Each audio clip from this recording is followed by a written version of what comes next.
शुरू करता हूं अल्लाह का नाम लेकर जो निहायत रहम वाला और बेहद मेहरबान है। हम अपने अजीज मोहतरम को जो यहां पर तशरीफ लाए और यहां की जनता जनार्दन को अल्लाह तबारक ताला से पहचान कराने की जो बात आपने बहुत ही अच्छी सामने रखी है, हम इसके लिए आपके शुक्रगुजार हैं और आपकी खिदमत में 4 लाइनें पेश करना चाहते हैं। बीच में टपकने के लिए हमारे धृष्टता पर ध्यान नहीं देंगे, छोटा भाई हूँ। शुक्रगुजार जो कुछ भी करना कराने वाला ताला का होइए, क्योंकि जो हो रहा है उसी की मेहरबानी से हो रहा है। शुक्रिया। अल्हम्दुलिल्लाह रब्बिल आलमीन को कभी भूलने का कोशिश मत कीजिए। अल्हम्दुलिल्लाह रब्बिल आलमीन। तमाम दुनिया है खेल मेरा, मैं खेल सबको खिला रहा हूँ।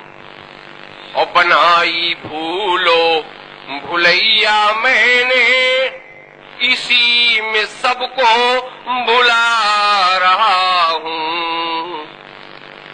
तो कहीं पे बैठे जमकर जमाने और कहीं पे है चलने की तैयारी। खुशी है मेरी ये खेल अपना, अरे बना बना के मिटा रहा हूँ। बड़ी खूब, बड़ी खूब। अब हम अपने अजीज मोहतरम से बड़ी इंकिसारी और आजीजी के साथ एक सवाल पेश करना चाहते हैं कि इस्लाम में एक ऐसा कौन अजीम गुनाह है जिसकी माफी अल्लाह तबारक ताला के यहाँ नहीं है।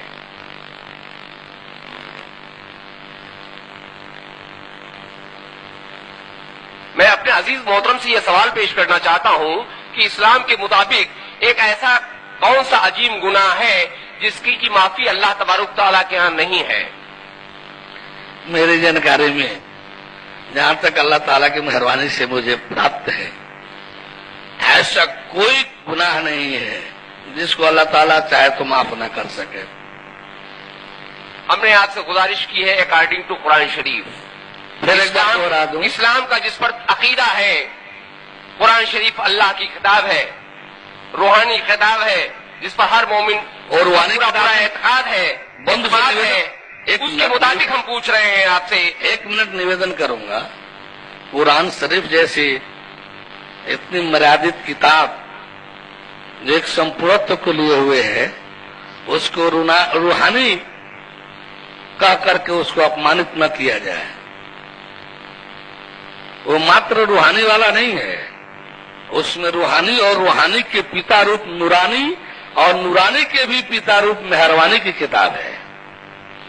वो रूह की रूहानी तो उसमें है ही है, उसमें नूर की नूरानी के साथ साथ अल्लाह ताला की मेहरबानी से भरा पूरा किताब है। उसी एक शब्द एक वाक्य बोलना हो तो अल्लाह ताला की मेहरबानी से भरा किताब कहा जाए, रूहानी किताब न कहा जाए।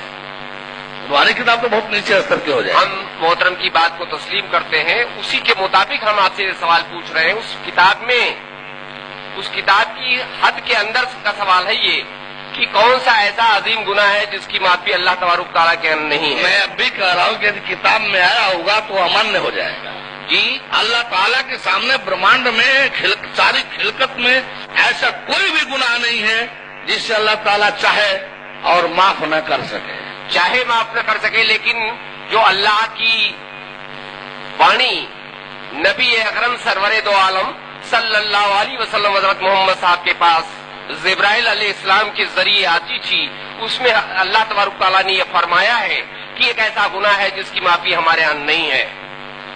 फिर हम कह रहे हैं हम तवज्जो अल्लाह का मेहरबान सामने आ जाए। अगर आपको मालूम है तो कृपया उस गुनाह के बारे में आप बताएं। बंधुओं, हम एक बार नहीं 1000 बार कहने को तैयार है कि यदि ऐसा है तो अल्लाह ताला से बड़ा कोई नबी या कोई नहीं हो जाएगा, कोई प्रॉफिट पैगंबर नहीं हो जाएगा। आप भी कह रहे हैं कि अल्लाह ताला के मेहरबान यदि सामने आ जाए तो ऐसी कोई भी गुनाह नहीं है जो उसको क्षमा न कर दे, माफी न दे दे। इसके मतलब कुरान शरीफ की बात जो अल्लाह की उसमें वाणी दर्ज है, क्या उसको झूठ माना जाए आपके मुताबिक? इसके मतलब कि अल्लाह ताला की क्षमता शक्ति में सीमा लगा दिया जाए? جی نہیں، اس کی اپنی مرضی ہے، اس نے اپنی مرضی سے یہ بات اس کہی کی ہے۔ مرضی ہے، جی۔ چاہے معاف کرے چاہے نہ کرے۔ اللہ تبارک تعالیٰ نے اپنی مرضی سے یہ بات کہی ہے، اللہ تعالیٰ کی مرضی ہے جس کو چاہے معاف کرے نہ کرے۔ تو اس نے اپنی مرضی سے یہ بات کہی ہے کہ ایک ایسا گناہ ہے جس کی معافی ہمارے یہاں نہیں ہے۔ اللہ تعالیٰ ایسی کوئی بھی بات جو اللہ تعالیٰ کے چھمتا شکتی میں کسی بھی پرکار کی سیما بدھتا لاتا ہے، کوئی سیما لاتا ہے، وہ ساری باتیں امانیہ ہیں، چاہے جہاں جس پرکار کی بھی ہوں۔ اللہ تعالیٰ قادر مطلق ہے، اسی لیے اس کا وہ حکم قادر مطلق ہے، اس کے کبھی بھی چھمتا شکتی میں کسی بھی پرکار کا باؤنڈیشن نہیں ہو سکتا، اس لیے اس کا بارڈر لائن نہیں ہو سکتی۔ اسی لیے اس کے حکم میں کوئی تبدیلی نہیں کر سکتا، اور اس کا حکم ہے۔ لیکن اللہ قرآن شریف میں ہے کہ میں جب چاہوں اس قرآن شریف کو بھی منسوخ کر سکتا ہوں، سارا تبدیل کر سکتا ہوں، اس قرآن شریف کو پورا منسوخ کر سکتا ہوں۔